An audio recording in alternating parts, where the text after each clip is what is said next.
In Friuli Venezia Giulia, young workers under 35 make up 36% of the tourism and commerce workforce. But nearly half of job openings remain unfilled. A new study reveals that while many are satisfied, a quarter are leaving due to low wages, limited career growth, and poor work-life balance. I think that young people in Friuli Venezia Giulia don't want to work in the hospitality sector.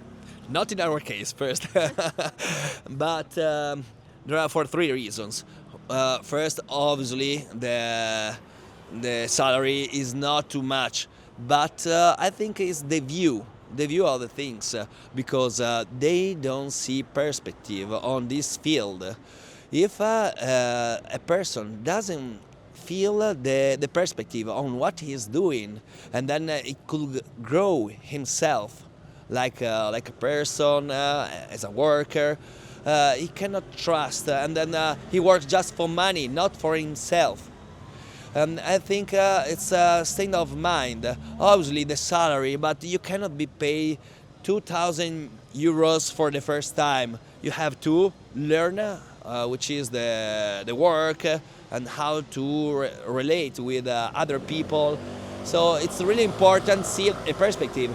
There's more of a problem with the owners of the restaurants that more than the people, because we don't want to be exploited, and that's kind of the rhetoric that's going around here in Italy. If you're young, if you have to do the gavetta.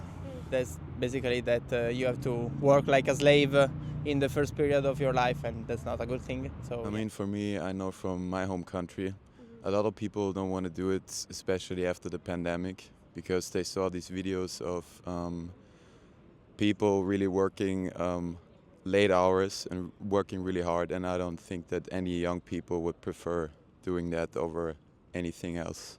There are more opportunities, you can earn more money, and for this reason you give away. But very often you come back. I don't know. I have 18 years old, so I don't know. Live here and do a career here in Trieste or in the Friuli Venezia Giulia region. No, I think no. Why? Because I want to go in other country like or London or America or other country.